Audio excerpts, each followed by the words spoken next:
good, y'all? This is another key to manifestation. Not even manifestation, but your whole reality.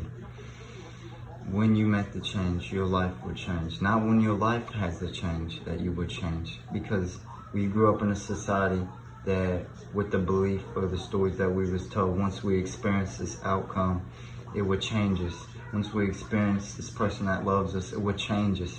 No, only you will save you. Only you can make the change. Only you can shift your energy, shift your vibration, shift your frequency to what you desire, to what you want to embody. And this is a constant reminder. You gotta wake up every day and constantly remind yourself. And yes, some days will be easier than others, and it will get easier. Sometimes harder, but that is what comes with life. The rhythms, the law of rhythm. I'm not really gonna go too much into that now, but let me know if you want me to do a video about that. But yes, there's rhythms in everything. There's patterns in everything. And once you are able to not react to certain patterns, once you are able to not react to certain rhythms, you will change. And with you changing, will change your outer reality. As Robert Grant would say, the world without you is a reflection of what is in. The outer world is just a reflection of what is in. And many spiritual people say that, as within, so without. And it makes so much sense here. And I say this is one of the biggest, if not the biggest, keys to manifestation and just changing your whole reality. Once you're able to take a step, take a moment to be present, to be aware of certain things that might trigger you, certain situations that might make you feel anxiety or a certain way. Once you're able to breathe, which the breath connects the body with the mind, the superpower that we all have, that we all mislook, that is so common. We just breathe, not even thinking about it. But once you are able to take control of stuff like that and be aware, which is being present, you are able to not react in the same way. You are able to change and to embody a different you, a whole new you, and a you that you desire to be, a you that you are embodying now, not later, not tomorrow, not in a few days. You do it now. And once you are able to do that now, it's gonna feel uncomfortable. As Dr. Joe, I watch so many spiritualists, y'all. Dr. Joe explains, it will feel uncomfortable, and it will. That's what I've been experiencing. I've had to tell myself, you know what I'm saying? I'll get more into what I've been doing, but not everything that works for me is gonna work for you. But this is the concept, and this will work for you. It's just how you do it. Some may do it differently. Just like how I meditate. Some people may meditate differently. And that goes into your own unique self. I did a video about that. Make sure you check that out. But yes, once you're able to embody the person that you desire to be, you will change. And you will feel uncomfortable not reacting to that trigger that makes you mad. You know what I'm saying? You'll feel the anger in your body rise up.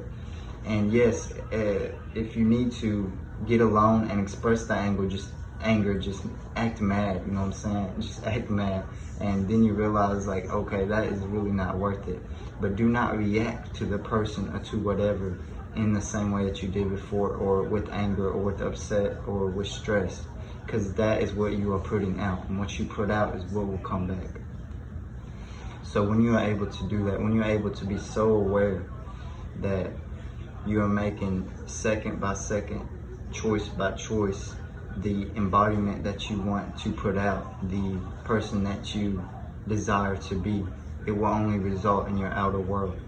Now, when it comes to divine timing, there is a divine timing with everybody, because everybody has their own experiences. Everybody has their own past, you know what I'm saying, occurrences, if that's even a word.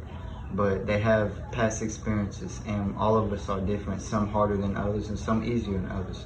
But to make that change now, not waiting for, you know what I'm saying, a situation to put you so down that you don't even want to be that person, and that's what awakens you, which is not a bad way. If that happened to you, it happened to me.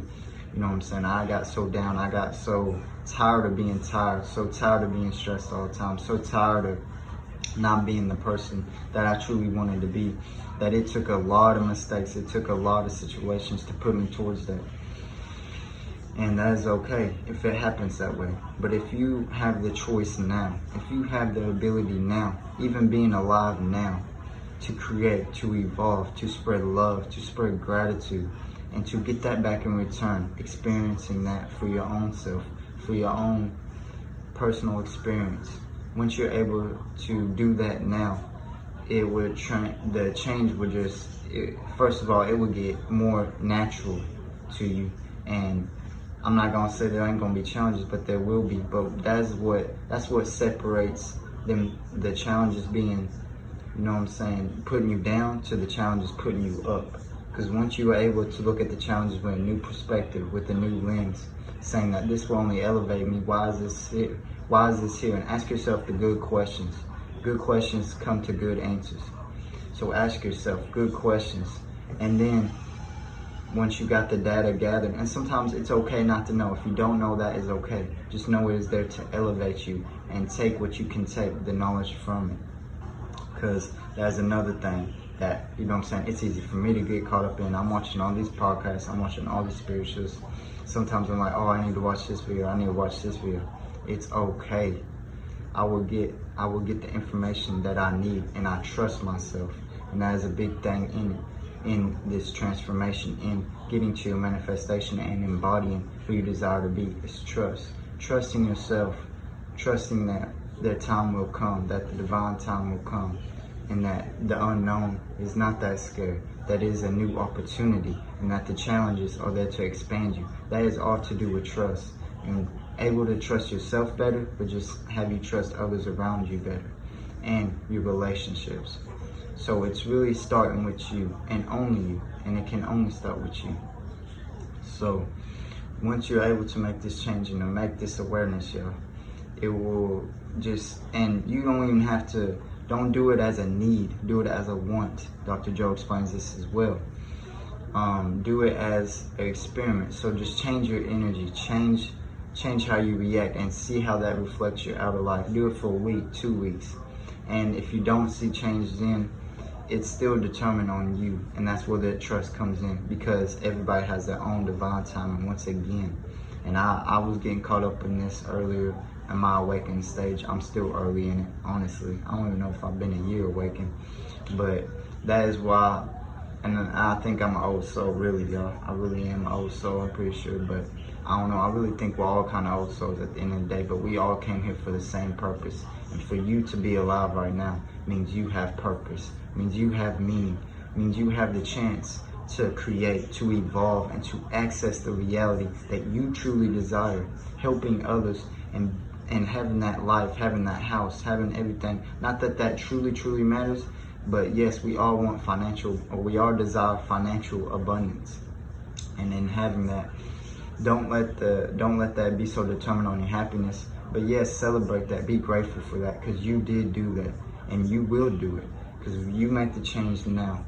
You embody what you desire to be now, and you embody the state of emotions, because our past is so, this is another thing to do with trusting and embodiment. Our past, it catches us. It can catch us so easy. This is what was catching me back then, you know.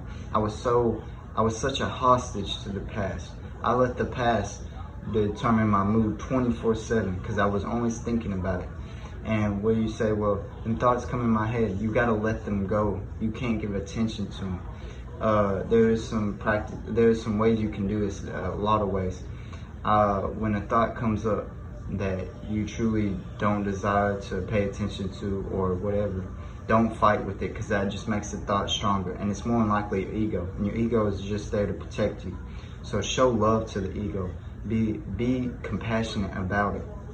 Let it go. Let it flow like water. Sometimes you can imagine just water flowing, letting that emotion or letting that thought go. And sometimes you can do that with emotions as well.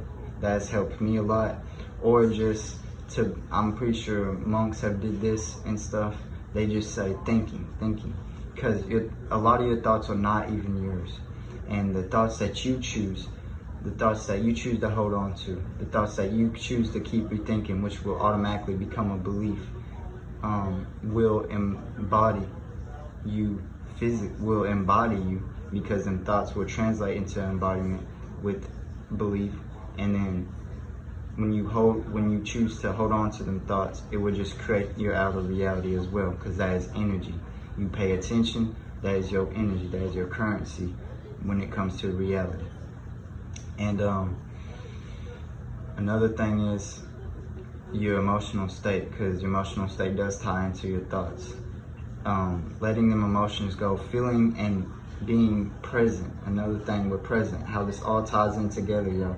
Being present with them, even bad emotions, and then letting them flow, letting them go, and then going back into the state that you desire to be, that you desire to create your outer reality in, will only benefit you tremendously. And it will just make you love, and it will help you love yourself better, fulfillment, and just passion, compassion, empathy. All that will tie in together, y'all. And I know a lot of y'all might be saying, I don't feel this right now. That is why you have the choice. And you always have. And whether we're aware of it or not, we've always been creating. We've always been accessing the reality from time we was 10 and up, really. I say as babies, we was put into certain conditions, you know what I'm saying? That we didn't know where our father or mother was gonna live, this and that, but our soul did. And if you believe in that, your soul chose the conditions and everything. Not saying that they are valid, you know what I'm saying, or justified, but when you take a situation that happened to you and that, yeah, you was a victim to, you can't hold on to the state or the emotion, because guess what? That other person or other situation is done gone, or that other person is living or doing something else. You holding on to that emotion, you holding on to that state will only affect you more and more throughout your life. And the fact that you are still alive means that you can access, means that you can evolve, means that you can elevate yourselves and those around you. So, embodiment, your emotional state, what you think, and constantly reminding yourself that I am present and that I am embodying who I truly want to be with how I think, with the actions that I take, and with the thoughts that I think. Doing that every day, second by second, minute by minute, will add up to tremendous results. It's not just the big things that matter, y'all. It's the small things as well. It's really the small things that add up to the big things. So this is why it's a constant reminder. And if it was easy, everybody would be doing it, but it is simple. Love y'all. Make sure y'all just really taking the time, taking the energy to embody this and be present with yourself and find out what your own unique, beautiful self and passions are, because we need you just as much as you need us. And together, we will bring this new earth as it is here. Thank you.